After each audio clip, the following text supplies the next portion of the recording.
This is the Powered Up Podcast, show number 9. You can't look at young people and be like, you need to speak up if you're not doing it. And you can't be like young people, you should write a letter if you're not doing it. You should talk to someone if you're not doing it. And I know that I am constantly being watched, not only in my community, but in just in educational spaces, because there are not a lot of African American teachers. So I told kids I will never ask them to do anything that I'm not going to do first.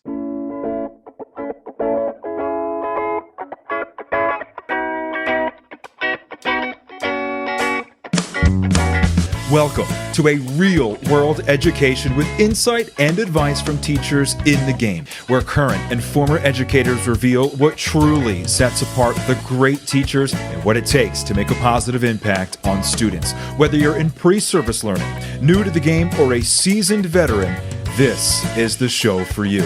You'll leave feeling inspired to take action because we are powering education by empowering you.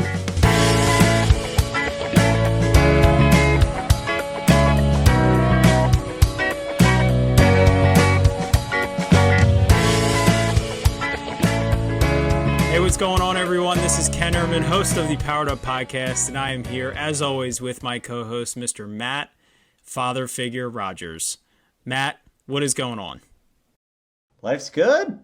It's great. I mean, we are surviving. That's all we can ask for. Kids are coming to school. They're staying as healthy as possible. Things are good in the hood. How are you, sir? Things are very good. So, Matt and I are recording show 9 right now, and when we went to launch this podcast, full disclosure, we recorded 3 or 4 episodes before we even had our first guest. We didn't know what the podcast was going to be called. We didn't really know what we wanted, other than we wanted it just to be organic, casual conversation, and I think so far we've done that really well with our guests.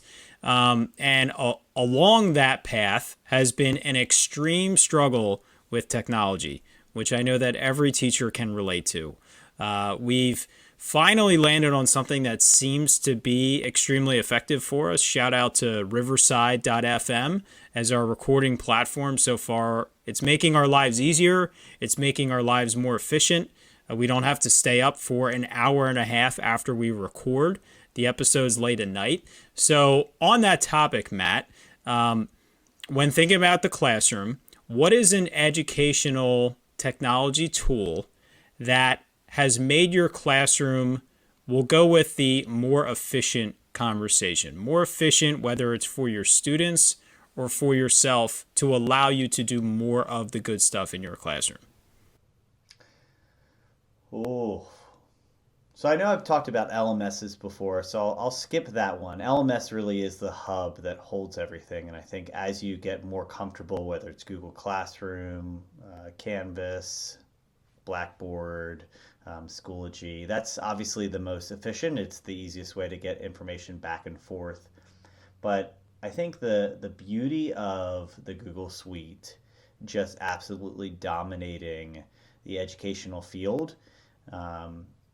When talking about educational technology, I love making almost metaphors, or I guess similes would be a better way to put it, comparisons between similar products. And when you're dealing with teachers that have been using technology for a while, you make connections to Microsoft Word, and when you have teachers that haven't been teaching that long, then you may make connections to more common, like text-based features, and that's the role of kind of making people kind of assimilate. But what's kind of the prevalent thing is Google Suite, G Suite for education, whether it's slides, the Jamboard features with integration. Now Google Meet is what we end up using for communication, docs, not so much spreadsheet, but getting familiar with those and then seeing the enhancements of something like Pages or Keynote or PowerPoint and some of these other similar tools really makes a huge difference. You kind of learn one and you learn them all. It's kind of like a vehicle. You go for a test drive and yeah, buttons may be laid out differently, but for the most part, it all runs the same way. That's good. I will I'll carry that conversation. I'll actually touch on two things that you mentioned, LMS and G Suite. A lot of teachers that I work with, and whether you are Google Classroom, it's the most obvious in there, but the possibilities are there with Canvas and Schoology as well, is the ability to manage the students without sharing. I like to say to teachers, when I was in the classroom, a student did not share one document with me for the entire year, because when I needed to have a document that both the student was going to work on and I was going to view, I was going to grade, I was going to provide feedback to, I was pushing it out through the LMS through a forced copy. And it gives you the ability to view that document while the student is working and drop in comments, leave them feedback, and really have an interactive process, especially on a more long-term project. And you can do that through all three of those. So Google Classroom, it's through the assignment feature. In Canvas, it's called the Google Assignment LTI, or Google LTI Assignment. And Schoology is just the Google Assignments app that you add on there as well. And so it's really powerful because not only is it making you more efficient, but if you think about writing specifically, you can jump into that document and highlight a sentence and tell the student, hey, can you expand on this idea? Or, tell me what the character was thinking, in that moment. It really gives you a way to enhance that experience. I loved using comments in Google Docs when I did writing conferences, because I was sitting down with the student and having a conversation with them, talking about their writing piece. But as I was doing that, I was writing the comments into their document.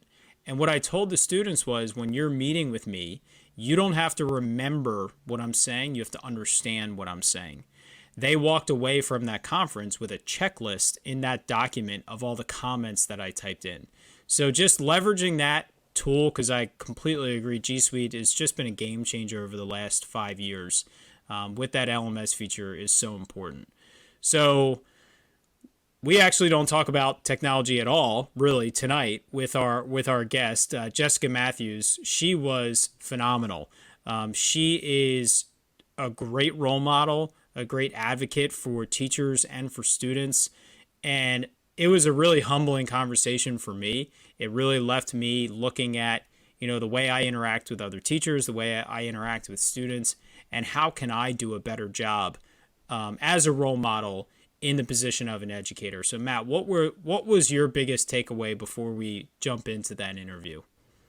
There's a lot, and I think we're hearing similar themes, obviously said in much different ways in a lot of different situations. But I think what I'm recognizing by doing this podcast a few times now is that good teaching is authentic teaching. And when you pull in real world scenarios and situations into the classroom, that is where true teaching comes up. And Jessyca jokes about the lesson you taught probably isn't that important. I taught about helping and linking verbs. Like, that lesson is probably not sticking with my kids much beyond the grammar time that we worked on it. But the idea of how we addressed it or how we acted it out to make it authentic, or where they see it in their own life, is a different story. And what you hear out of that conversation with Jessyca is just, how can we tackle real problems? I'm here to facilitate and support and care for you and guide you, and hopefully have as many answers as possible. But I think it's pretty incredible to hear that she tackles difficult conversations even if she's not super confident in the outcome or the right decision. She just gives kids the support and the confidence and the guidance on how to handle themselves as they try to really make a difference, which is the ultimate goal.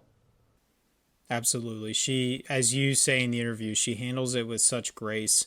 And, she's a secondary English teacher from Michigan, but it doesn't matter what you teach or where you teach.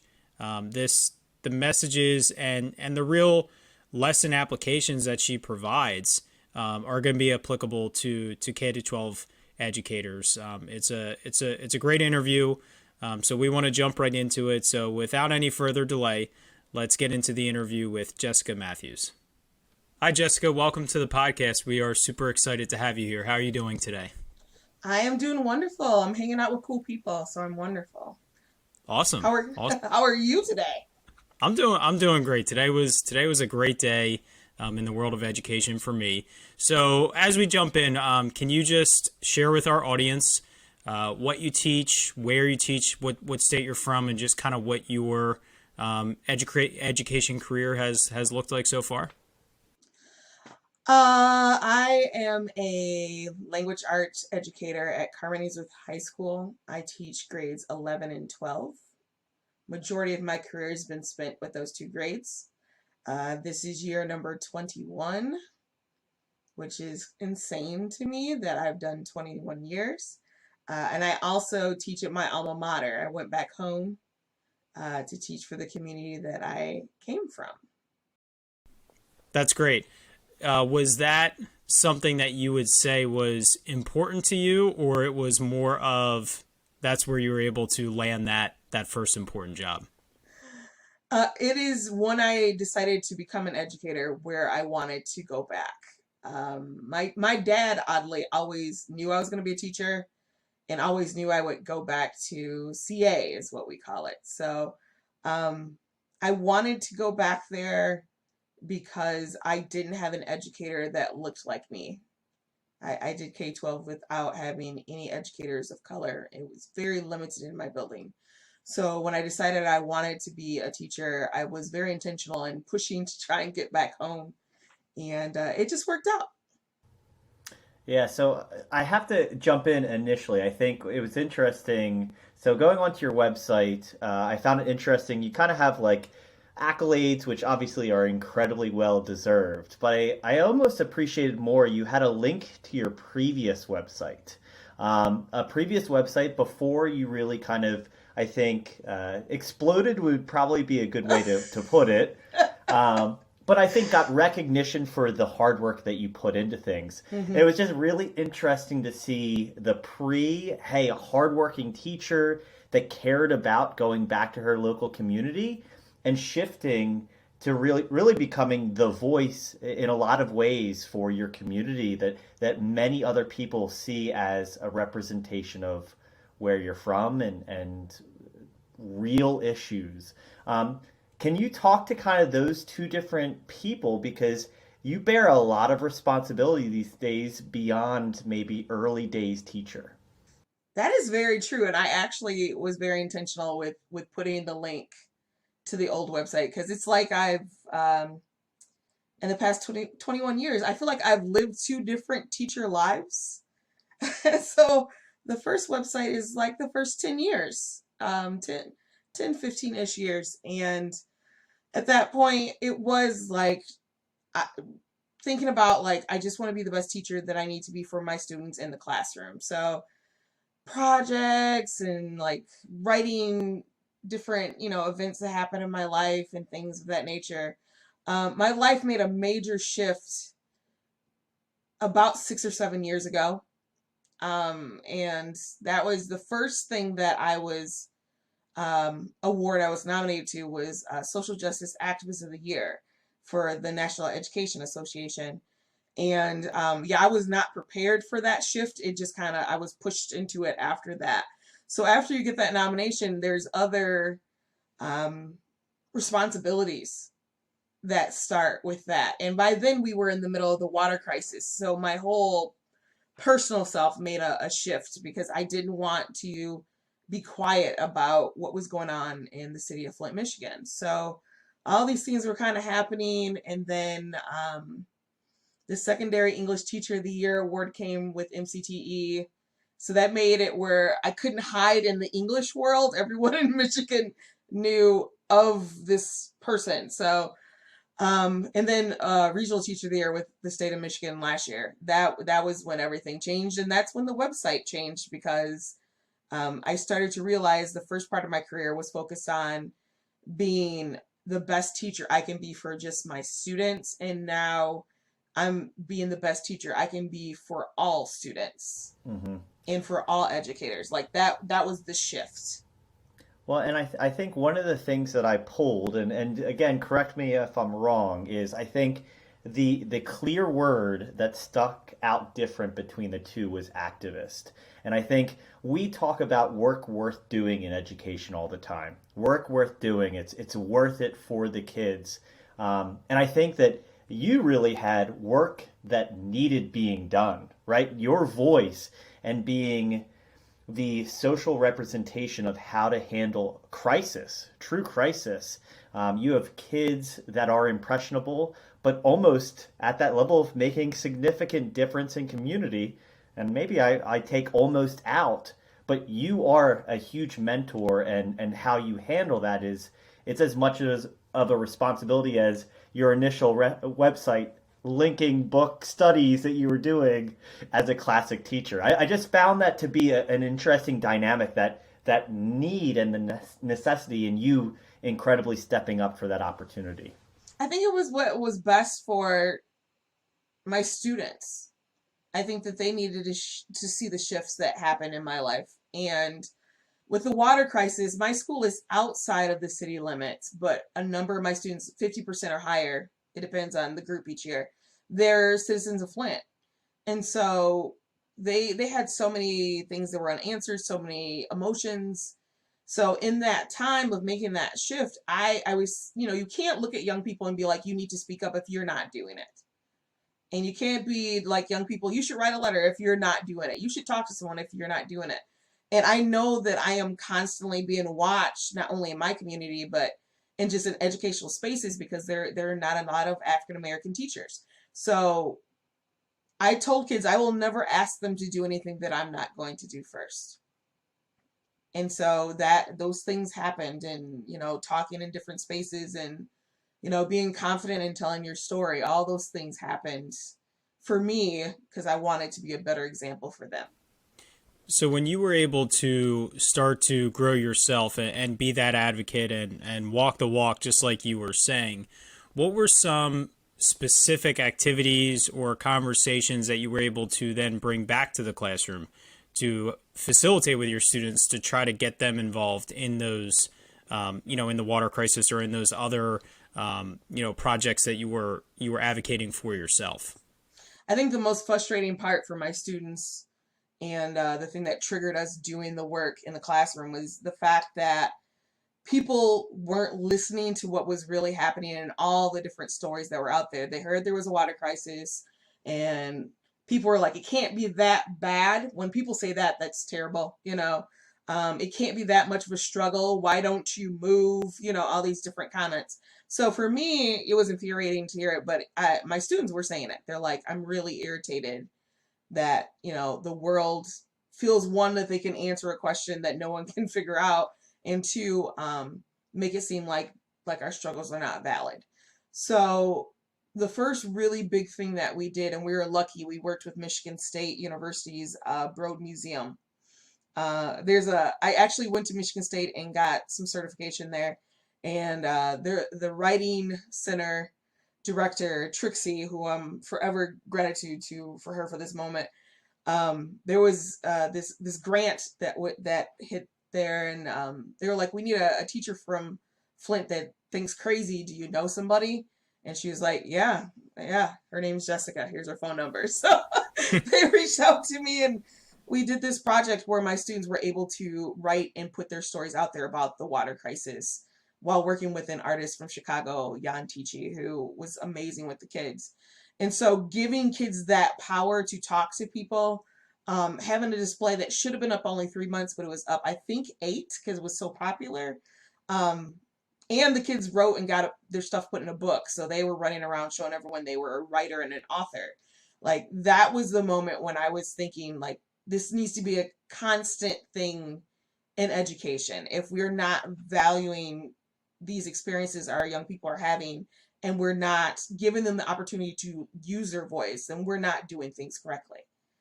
And that was the shift of everything for me.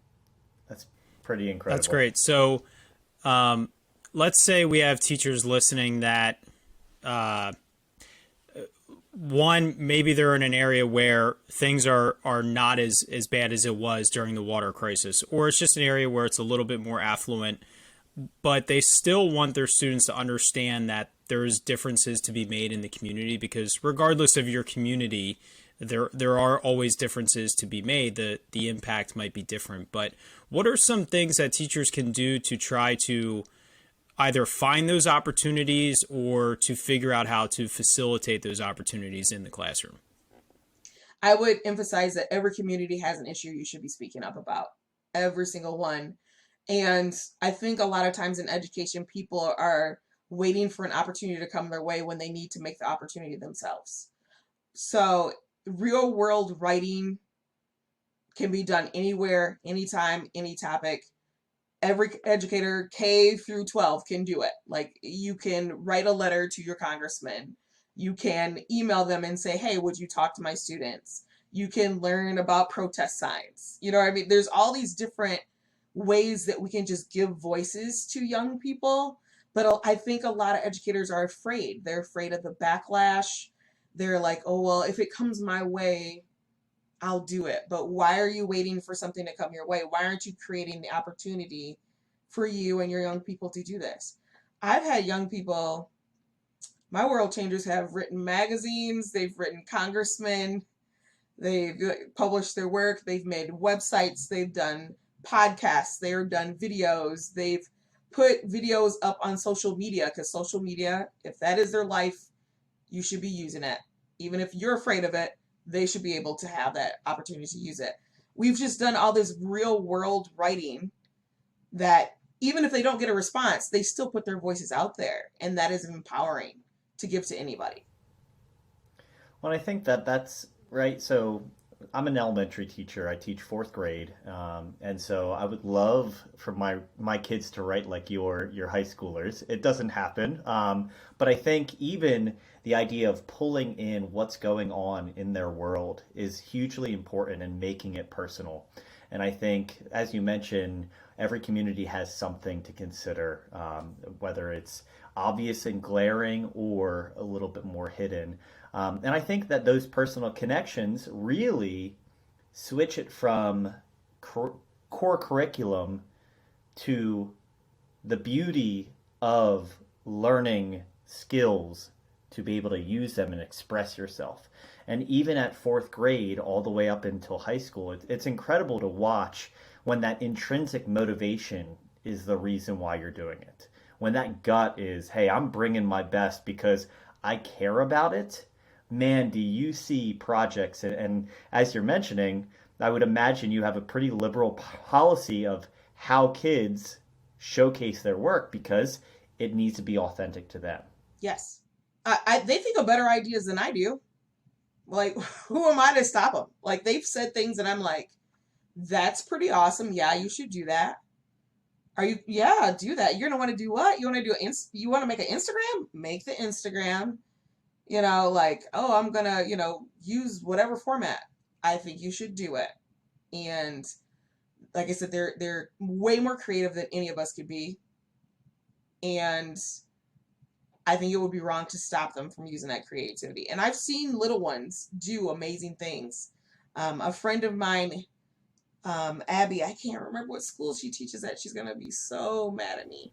She had, when we first met, and we were doing our program together at Michigan State. She has elementary school kids. And so she took the concept of water to her kids. And she was just like, tell me about water. What do you know about water? What words come to your mind with water? And then she's like, what if I told you you couldn't have clean water? And she had, like, I want to say really young kids. And they're like, that's not cool. I want water. And she's like, what if I told you there's a city not far away that doesn't have water that they can drink just out of the tap? And they did a whole water drive. And this was a elementary building. And they did a water drive. The only thing the adults did is they organized the transportation to bring it to one of the Flint community schools. You don't have to hold back your young ones. They know what to do if the spark is in them and they're interested and they know that they're helping the world. They are ready to do it. That's absolutely what I love about about these ideas that you're sharing is, real world application is a huge concept, regardless of your content area, your grade level. We want the kids connecting to our world, but I don't think often enough the word of empathy is involved in that conversation. Having kids, you could throw in the topic of 3D printing. They're 3D printing little trinkets to sell at the school store. Well, that's cool and that's nice, but how about designing 3D objects that can help with students that need assistive help, like opening doors or, fine motor skills, things like that. Just involving that idea of empathy into the conversation, and these topics that you're bringing up hit right on that. So how do you try to help your students? Your students, especially with the Flint water, were directly tied to that personally. But what are some strategies you help to teach kids empathy and to help them understand and to think more empathetically when approaching these topics and these ideas? With my seniors, we spend, before they even, well, I should backtrack. All of my seniors pick some topic that they care about and do a project for that at the end of the year. That's how we've kind of expanded. We've gone from the Flint water crisis to me saying, I'm going to let you choose. But with that does take some practice and some different things that we have to do. So not only with the looking up research and things that are out there, one thing that we have to do is we take time to understand empathy. So for my group I have now, one of the things we spent an entire week on was intersectionality. And I taught them with intersectionality, what you're doing is you're looking at everyone that's affected by an oppression. So we tend to, in our society, pick one group, focus on that one group and say, that's it. So we were looking at with Black Lives Matter, I pointed out to them, I gave them a list of names and they knew all the men on the list, but they didn't know the women. And I'm like, this issue affects here too. So why are we so focused on just the men and talking about them in the news and murals and conversations, but we're not talking about the women? And then I gave some more names and I'm like, these are people who identify as women. We aren't talking about how unbelievably terrible this is for the LGBTQ plus community. And so it's like that expansion of thought of just saying oppression is not okay for anybody, but how do we build up this empathy for those groups that have not been identified? And so we literally took that route, but I was like, okay, what other areas do you see this happening? And kids they were rattling off things. And I'm like, okay, yeah, like intersectionality means that we want everyone to have a quality life and we can't skip this group. And when we skip this group, we're not giving empathy to their experiences and we're not honoring what's happening. So that's when I tied in the empathy thing and said, okay, what can we do to at least do empathy together for these forgotten names, for these women or those who identify as women, to show that we respect, we honor them, we understand that they were oppressed in this situation, and that we need to practice for now on looking at the big picture. And so we ended up doing jam boards of information about the people who were left out. And, there were kids that were like, I feel so terrible. I didn't know this story. One girl's story, she was a little girl at 9 years old and she was 45 minutes away from here when she died. And they never had heard of her. And so they started to think about, they're like, with empathy, I need to know all stories. I need to really process this different pains of these different groups. And I need to do better at it because, all of us, they watch us as adults. We're not good at it. So you have to find a way to just integrate it in piece by piece for them to look at it and go, yeah, the world is bigger than me. Because it's so easy with teenagers, especially, like they think the world, it revolves around them. And then they start to go, it doesn't. So I guess I have to kind of go in. So I have two things that are coming up. Your topics are heavy. They're dense, right? And that's the beauty of it, right? The beauty of it is that they are the problems that, honestly, very old systematically successful people have not been able to really address or have avoided for a long time. And the beauty of education, we had a guest talk about how I can give life lessons for free before it costs them a lot. The mistakes that they make, right? Yes. And I think the beauty of what you're talking about is you are taking advantage of these opportunities right now when it's free, and you're creating activism, because it's really easy for someone to say, oh, change is in the youth. But if you don't give guidance to the youth, and that's the kids in my classroom, the kids that are affected by Ken, and anyone who's listening, those are the opportunities that, what has been trends of discrimination or any sort of hatred, honestly, any sense of non-community. I mean, for my kids, it's golden rule based, right? Treat others how you can be treated. That can get really way more complex, but it's beautiful to see that you're in a position that you can tap into activism.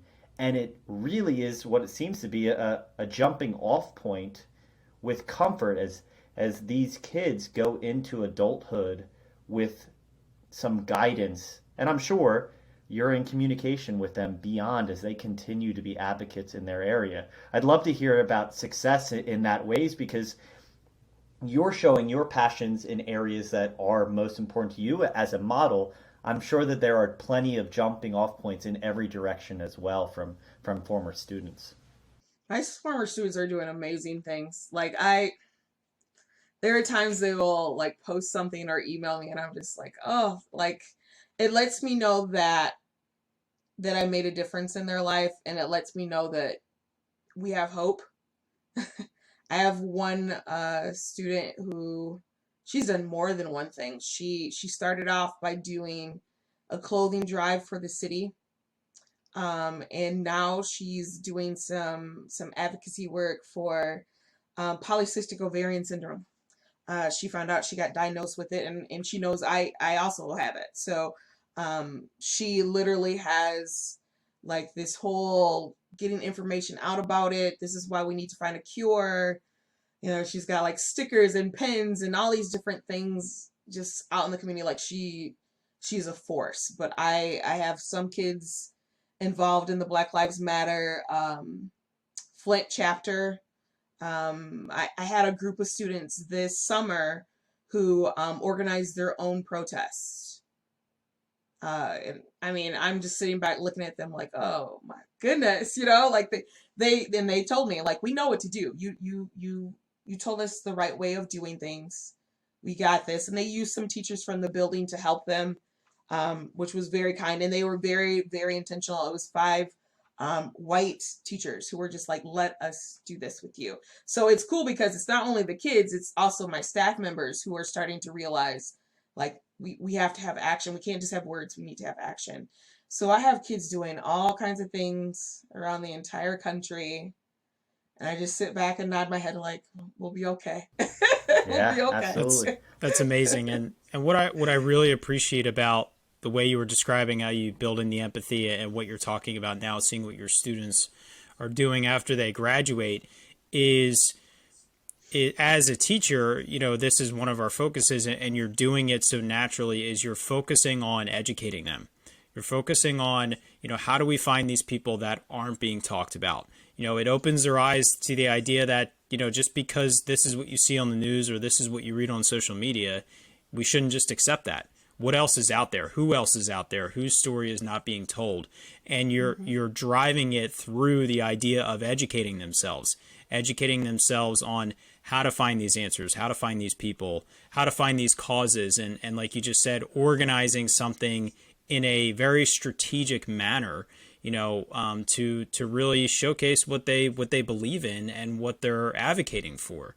And so you're not just inspiring passionate advocates, which is important, but you're inspiring educated, strategic, passionate advocates and empathetic advocates. And I just think that's so incredible and honorable that you're doing that, and so important. Like you said, there is hope when you see things like that. And I just love that you're doing it from a foundation of let's educate ourselves and educate others, through those manners. Thank you. You two are so nice. I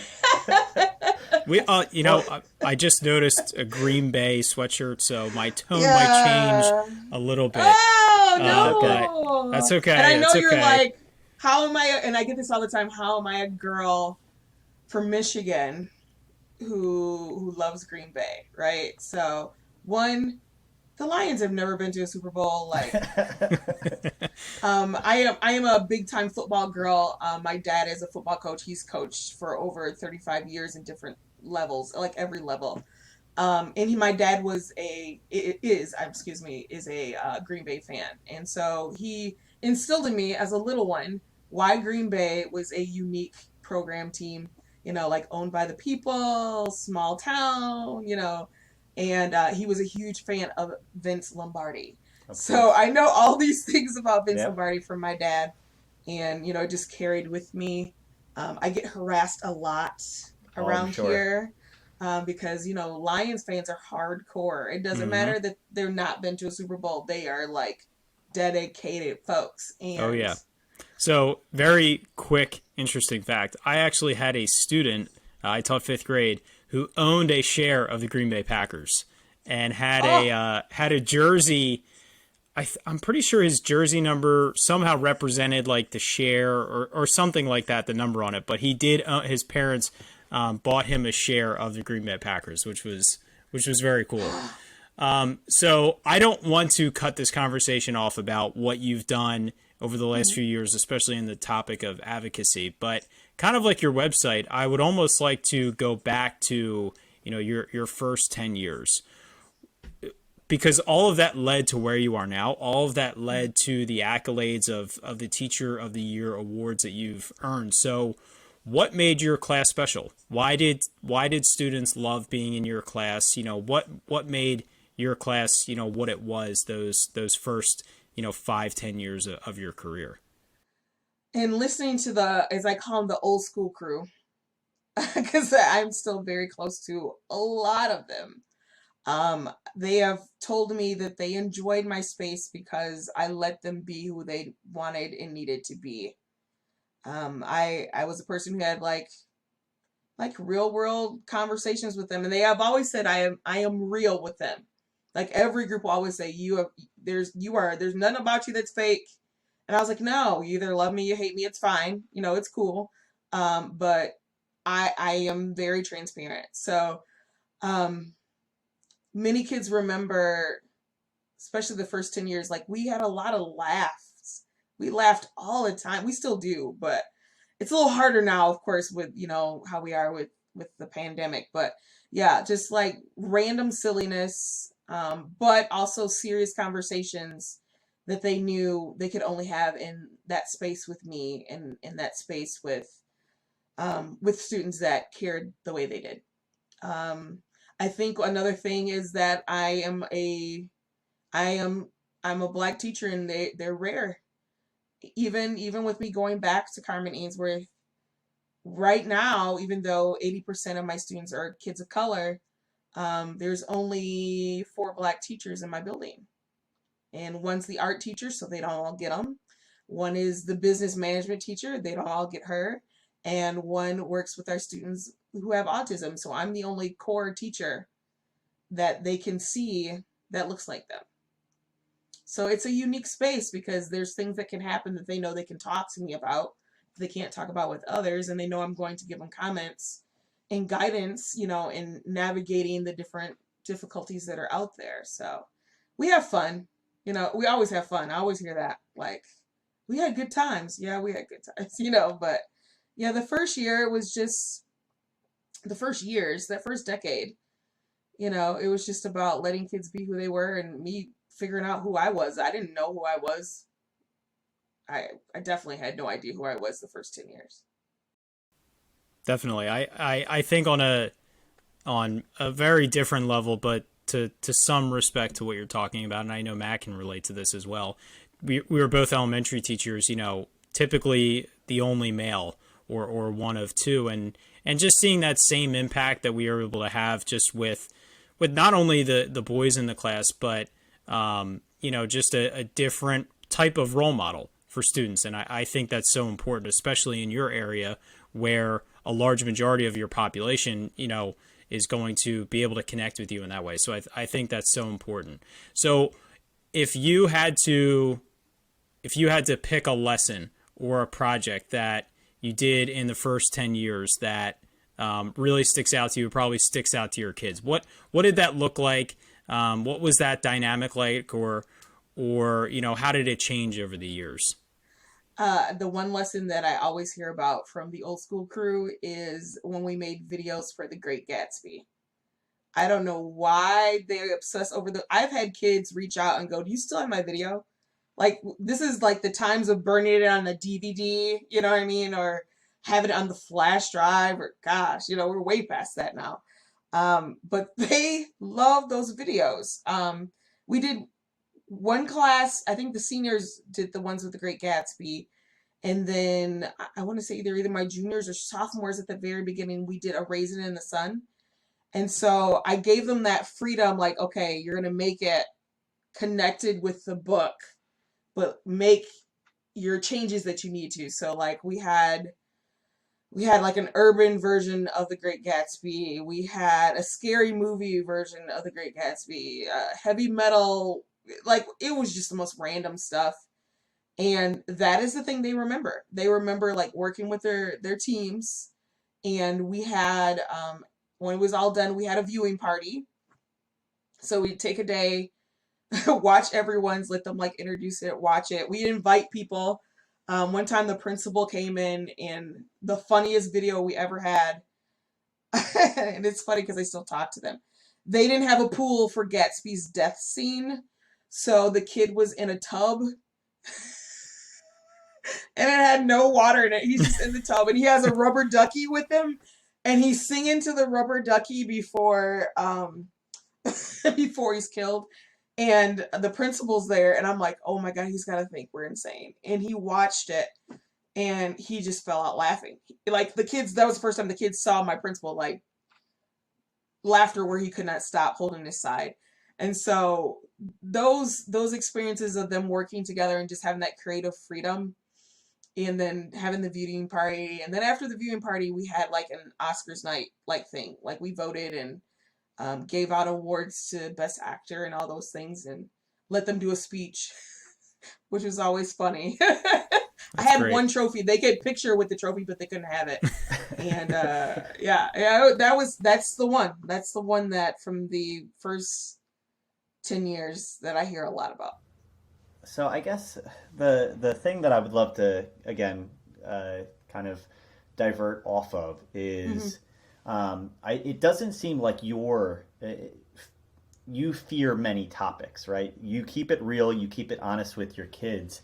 What do you feel like is your relationship in your school with your faculty? I know you mentioned some support, but in order to be such a force, but also a voice of trust and inspiration, that there's a lot that myself, I get pegged as, hey, be the dad figure every once in a while. Yeah. Pretty frequently. And because I welcome that, and because I step into that role, and I am a positive mentor, that role has definitely grown through the years. Can you speak to your interaction with your staff, and you being an advocate absolutely can ruffle feathers. Hopefully it hasn't, but I'm sure it has along the way. That's another dynamic, that when you try to be what your kids need, sometimes that's at the expense or takes really careful planning.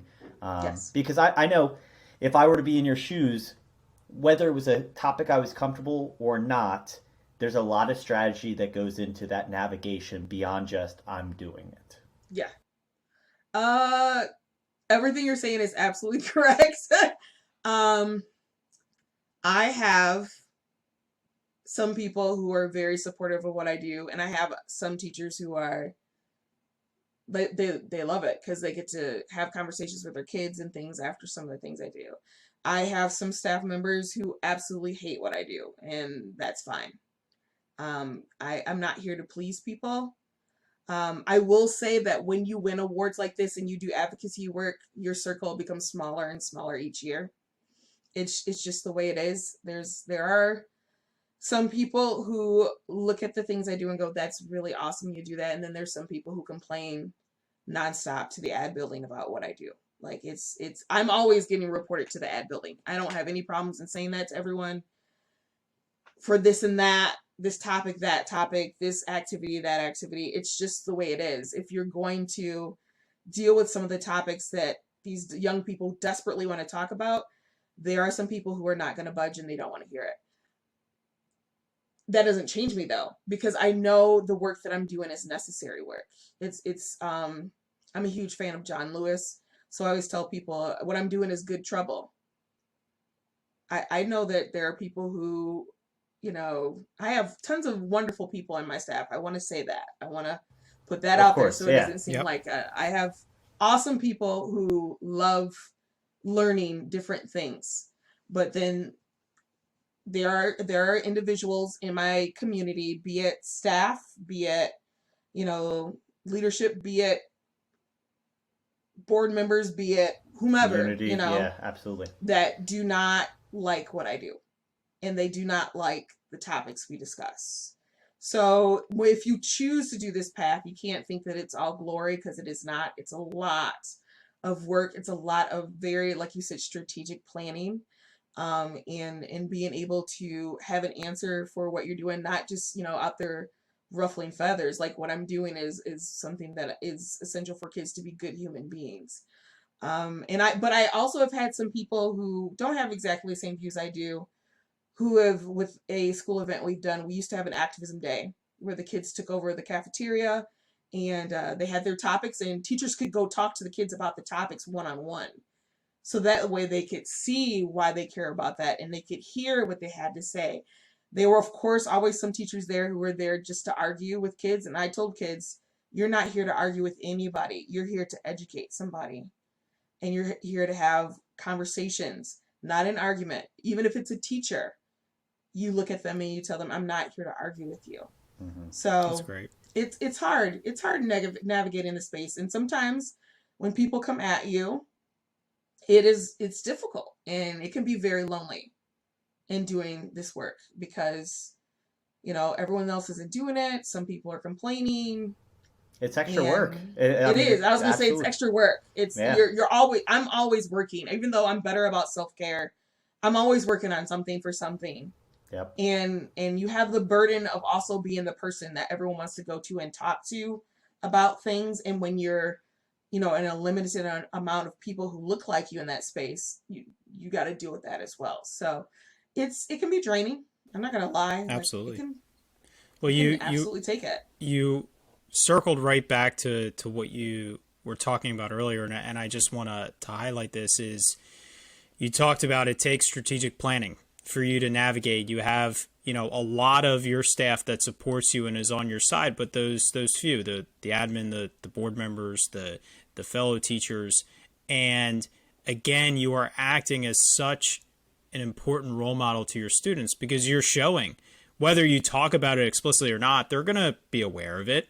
And they're seeing how you navigate this appropriately and calmly and in an educated manner. And like you just said that you told your students your job is to educate.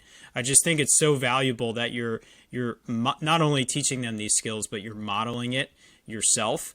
On that topic that Matt brought up, how do you educate and communicate with the parents and the family members that the students live with to not only let them know these are the topics we're talking about, these are the things we're exploring, but how do you also kind of use that opportunity to educate the families on the way in which you are approaching this with your students? I will let you know that I really haven't had a lot of problems with parents. And I think it helps to, at the beginning of the year, I send an email out to the parents. And I'm like, this course, especially with the English 12 one, which is a senior course. It's activism and inquiry. This is what we do. Be aware that, and it's different each year. Like, I don't have a set topics in my head because I don't know what topics they're going to be passionate about. So I will communicate to the parents. We will be talking about a lot of real world issues. Your child might hear some topics in here they don't agree with, but this is a space for us to figure out what our paths and our passions are in order to change the world. Like, that's the whole point of us doing this. I've had like a couple times, especially with remote learning. I had one situation where a person called and was like, it sounds more like Black history than English because there's a lot of history you have to explain before you dive into things. Mm-hmm. Like we were learning about protesting. That was the first thing we did because there were so many protests, this summer. And I said, we really need to talk about what actually is a protest, because the media is out here using words and you're just taking in these words without looking at the power of words. So like you will look at one space and they'll be like, it's a riot. I'm like, let's look at this definition of a riot. Let's read about this. Is this really a riot? And they start to go, wait a minute. Why are they using riot with one group, but they're not using it with the other group? Why are we hearing patriots with one group and with another group? The kids are really aware. You just got to kind of direct them. So when parents see that at first, it's like, no, like this is real world. There are power in the words we use. I've never had a parent go, well, you can't teach us. Well, there are powers in the words we use. And we need to think about what words kids are using. We need to think about the words that they're listening, you're using at home, but also in the media, since they're so driven with the media and social media. If they're not paying attention to these words, they're not understanding how they could be damaging. They're not understanding how they're being misused. And they can't call out and say, we can't do this unless you teach them that. So with parents, it's not really even that bad. And we have some topics where I know kids will flat out tell me, like, my mom will not be happy. And I'm like, okay, is it worth the fight though? If you don't think it's worth the fight, then, maybe you don't pick that topic. And they'll be like, I've never had a kid say, no, it's not. They'll be like, yeah, it's worth the fight. I'm like, well, then let's get this work going. And we'll share with your mom, your grandma, your caregiver, how amazing you were to talk to the community about it. And if they're proud, they should be. If they're not proud, that's unfortunate. But I'm proud of you. So there you go. We're fine. That's great. Gosh, I keep on, and you've gotten plenty of accolades, but I think one of the things that I want to share is the amount of grace that you have to navigate these conversations that I wish. There's a program called Restorative Classroom, and they sponsor a book called Milestones, and it looks at each developing year. And I was reading it this summer with my wife, who's also a fourth grade teacher. And we found that 10-year-olds, it is very common in 10-year-olds to have this advocation development, that they start to feel like they understand the world. We understand they don't understand the world, but it's the first time that they can, in that maturation, believe or look through a lens outside of just their two eyes. So this year it's been incredible we teach ecosystems and pollution. And so kids are running parents down that aren't recycling properly and doing these different things that are just incredible to see, that young kids, as you mentioned, can have these impressionable moments and really change their direction going forward. And the reason I say grace is you get hit from every single angle and every single direction. And how you handle that is truly the representation of, is work really in the right direction? Are we making progress? Because you getting flustered, I'm sure, doesn't convey the idea of this being a path worth taking. It's got to be an incredibly difficult position to be in, especially with that added pressure of being in a demographic that, as you mentioned, is not prevalent in the classroom. So you are the voice. And again, unfortunately for you, or very much fortunately, you're becoming a voice for this to other teachers in your local community and a lot further because you are just nailing what you're needing to with that grace. Thank you. I appreciate that. And I have read that about 10-year-olds. I think that's true. I think that's when they start to go. And I guess the big question I would say with education and knowing that with 10-year-olds, why do we feel the need to suppress that? Mm-hmm. Because a lot of the dynamics we have in education are to do that. Like, shouldn't our energy be put into that moment when a young person starts to see the world and go, it probably could be better? Why are we not giving them opportunities to learn more, research more, talk to more people, change it the little ways they can? They can't change it in 1 year. Like, there's a reason why young ones are raising an eyebrow at us, and they have every right to. Absolutely. I think, unfortunately, there's a lot of that suppression of that. That idea that you just talked about with the 10-year-olds, going younger than that, creativity and being active and standing and moving and as they get older, exploring their own ideas. And unfortunately, it just seems to be part of that system that, I see glimmers of hope from educators like you and others that are starting to create that change. And there's a lot of shifts in education. I think that's an important part to think about where the students are developmentally and what we can not only push them to accomplish, but get out of their way to let them accomplish. I say that all be the an avenue. time. I tell people it's funny because Michigan Teacher of the Year last year, Kara Lahid and I, we talk a lot. And her favorite quote for me is, I will tell people in a heartbeat, I'm like, will you just shut up and get out the kids' way? Like, leave them alone. Yeah. Like, they don't need you to do every step for them. You don't, no. They have an idea, help guide them. If they need something edited, do that. Be their cheerleader and get out their way. They have the time and the energy to do it. Absolutely. Yes. Yeah. Like, adults aren't going to do it. Like, we need to stop acting like you're not. The older you're not doing it. Like, let these young people go on and change the world and just cheer them on. Like, I see what you're doing there. Maybe you should consider, hey, how about this? Did you see this? Like, they know what they're doing. They know it. They see it. They see this world clearer than any other group that's ever been on this earth. They see it and they see the mistakes and they so desperately want to fix it. Because they're like, why would I want to live a life like that? Like, I don't want that. I'm like, do what you got to do. Like, what do you want to do? Talk to me. What do you want to do? It's just better that way. That's a great way to put it. And I would love to continue this conversation on this topic, but I want to try to be aware of our time. So I want to take a hard transition into our next segment of the show, which is, I don't know what it's called, Matt. I've called it something different every time, but it's looking deep into one of your lessons, and I'm going to challenge you and put you on the spot, Jessyca. You can't talk about the one that I asked you about earlier with The Great Gatsby. Okay. So Matt and I are going to ask you 6 questions back and forth just to try to learn about a lesson or an activity that you do in your classroom. But really, think of it as a story for yourself on just painting that picture of what it looks like in your classroom. So if we go off stray of the questions at times, it's totally okay because it almost always happens.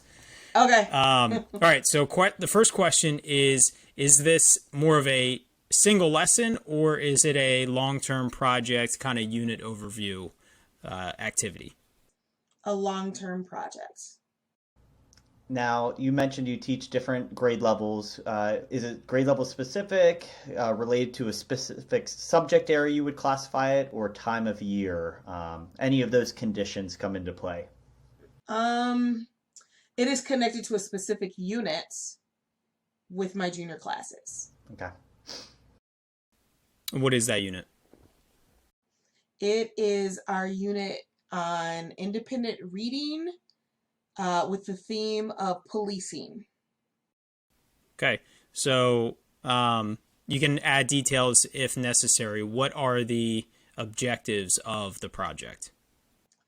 The objectives of our projects when we get to the end is to create street art and to write about, do analysis of not only our own that we made, but analysis of classmates' street art on our topics.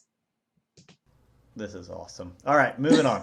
So, if you were to be a student in this lesson, how would you describe what you're actively doing throughout this unit? What are your responsibilities as the student end of things?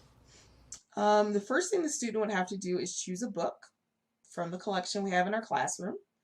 We have an activism library, so all the books are connected to a topic. So with policing, I have, I think, 9 different topics we have. And it's not just dealing with the police, it also deals with security guards and, you know, other forms of policing. So the first thing they would have to do is do a book dating event. After they're done doing the book dating event, commit to a book, go through, read it, do some different activities with that. And then at the end of it, they would know that they have to think of a concept to make about policing tied to the book they're reading. That's great. So during those daily lessons where the students are moving through those different activities, what would you describe as your role during the lesson to ensure their success? My role is to give them an opportunity to share out about their books, time them, which is always hilarious because at first they don't want to read and then they get mad when I say it's time. But just giving different ways for them to share out about their books and keeping excitement into reading, because reading is not exciting to a lot of kids. And usually this is the moment that they go, hey, this isn't that bad. Also allowing them to have creativity and asking them, giving them a basic outline of what I like to do, but also asking them, what would you like to do, or what changes would you like to make? And just, you know, giving support to 1, finishing the book, 2, being creative, and 3, them actually making their pieces.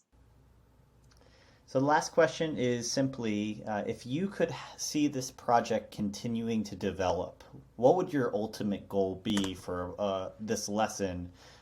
Maybe things you haven't tried before, or things you did before that you'd like to do again, maybe in a more enhanced way.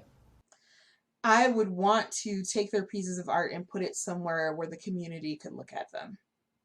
When we did it, we put it in the hallways at the school, which, by the way, somebody took some of the pieces of art down. We think it was an admin, but we don't know. Could have been a kid, could have been admin, whatever. Could have been a teacher. We don't really know. But if I had the ability, I would love for them to have like their own art show. So that way they can hear analysis from other people, invite like family, friends, and have an opportunity to really talk about why they designed things the way they did. Well, based on what we've learned about you, Jessyca, I'm going to challenge you and be confident that within the next couple of years that what you just described is probably going to be happening, because you clearly get things done and you see the value in it. And I feel like just saying that out loud probably more solidified that you do want to do that. I'll give you the benefit of the doubt. It might be a little bit difficult right now with a lot of social distancing restrictions. But so I want to add an extension question to this, because you've kind of hit on this a lot throughout the interview. You are an English teacher, just to classify it in a very simple manner. You've talked about podcasts, videos, street art now. What is just your general viewpoint on the use of, I'll just say, alternate media in addition to writing, specifically in a writing class? How do you view that as being important? How do you balance that with just traditional writing? I think it's important for our kids to have all forms of literacy, a little bit of foundation, because most of the jobs they're going to do aren't even created yet. So if they have these different opportunities of different literacies, we're going to hit one that they're strong in. Like if it's always just writing, there are kids who are like, I don't write. I hate to write. But if I find these different spaces for them to do some things, it can make a spark into something else. Like the writing is important. Don't get me wrong. I'm an English teacher. I love writing, you know. But I've had kids who have done other things with writing that changed their lives. The one I can think of, I had one kid who, when we had our alumni day, came back and told students that I was the first teacher that let him tie in using a camera with his writing. Like he was taking pictures and writing about it. And now he's a photographer. He's like, I would have never even opened my business, had this opportunity without her. You go, so just know that whatever she plans out for you, it might seem crazy because she does crazy things, but you really can find your path in life. And that's what I'm trying to do. I'm just giving a spark where they can see something they're good at and they have a voice and they can go from there. That's great. So the last portion of our show is called the exit ticket, and it's 4 more questions from Matt and I. Question number 1 is, what is the best thing a teacher can do to make a student's school experience better? At the end of the day, tell your kids you are loved. I learned that from my friend Joel Garza. I do it every day. Because if they don't believe you care about them, they don't think you're worth anything. Like, what value do you have to them? I literally every day before they leave say, you're loved, be safe, see you next week, see you tomorrow.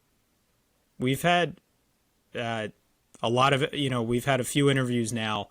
And Matt, what I love about that question is, regardless of the first 55 minutes of the interview, whatever the passion the teacher has, it's always that same answer in a different way, in a good way. Very similar, yeah.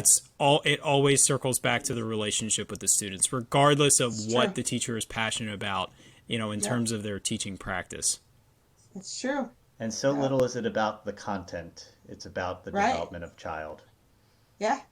I mean, are they really going to remember the content when you think about it? Or are they going to remember the relationships, the fun? They're not going to remember. They're not going to sit around and be like, oh my God, do you remember that 3rd page I wrote on that research page? Like, they're not doing that. Well, your kids will remember the content. They'll remember the kid in the bathtub with the rubber ducky. Right. But they'll remember laughing hysterically at that craziness. So you obviously have a ton of influences, and I guess it'd be difficult to narrow it down, but I'll challenge you to do so. We have certain themes or piece of advice, quotes that ring to our head when we wake up each day and go into our rooms to make a difference. What's the best piece of advice, whether it's a colleague, a friend, literature, or honestly a student, that just always rings true for you?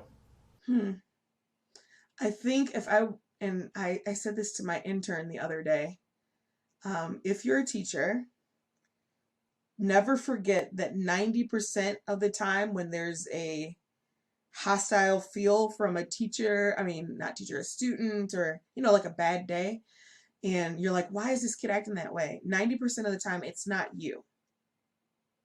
It tends to be baggage they've carried with them, be it from an outside source, from an experience before, be it years ago, bad experience with teacher. 90% of the time, it's not you. And if you actually work on it, most of that will fade away. Kids you have those issues with, they can be your best kids and be your closest kids. But you can't take stuff personally. Like, get mad about it and let it go. Definitely, and approach that situation from a perspective of empathy to understand. Yes. Understand that, because you might be able to help that student in a way that they weren't even looking for, or that you didn't see, or maybe you're not the person, but you know somebody that is. Right. I think that's so important. So the school year goes in waves. There's very stressful moments, typically the approach of report cards, the approach of conferences, those different times. So what is something that every educator needs to hear in those moments of struggle to power up and push through? Every educator needs to know that self-care is essential. The building will stand without you.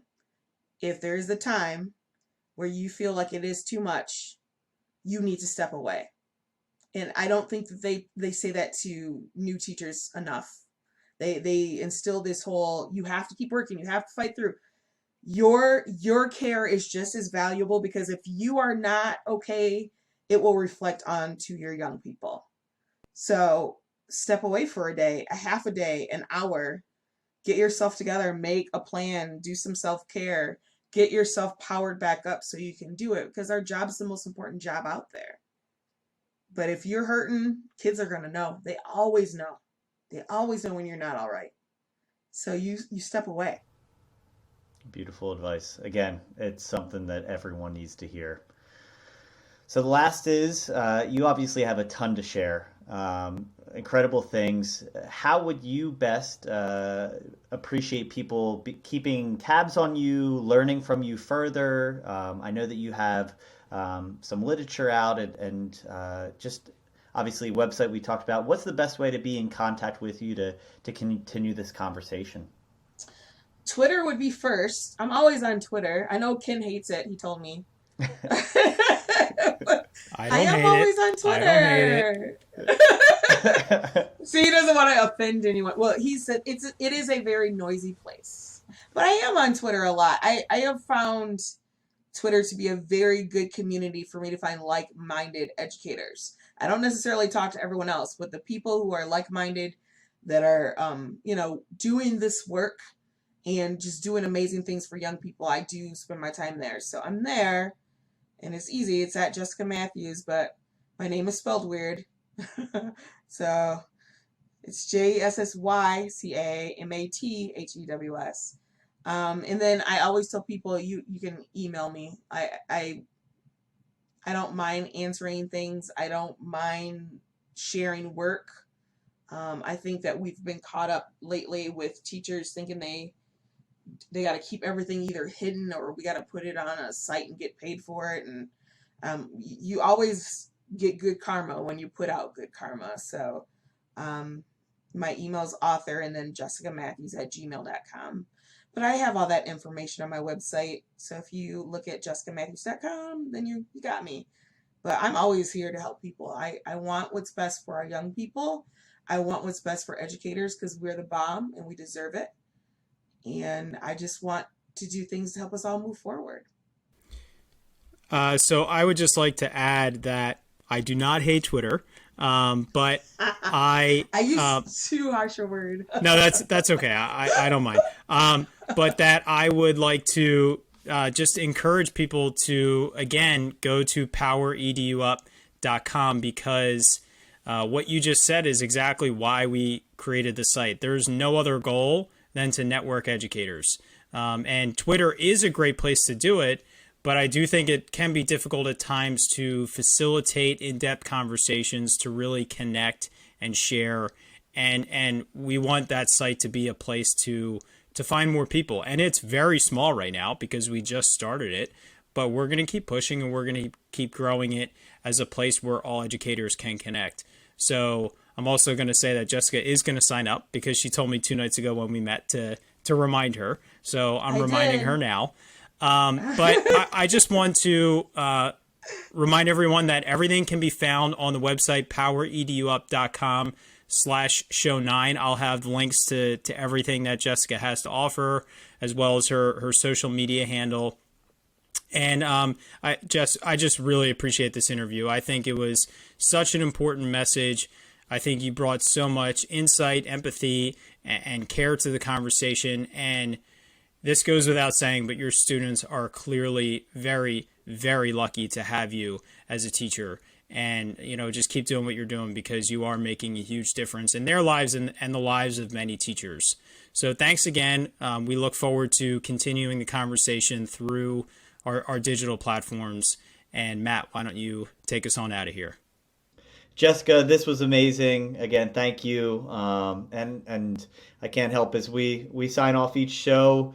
As we power down this episode, I can guarantee we leave you feeling powered up. We'll talk to you guys next time.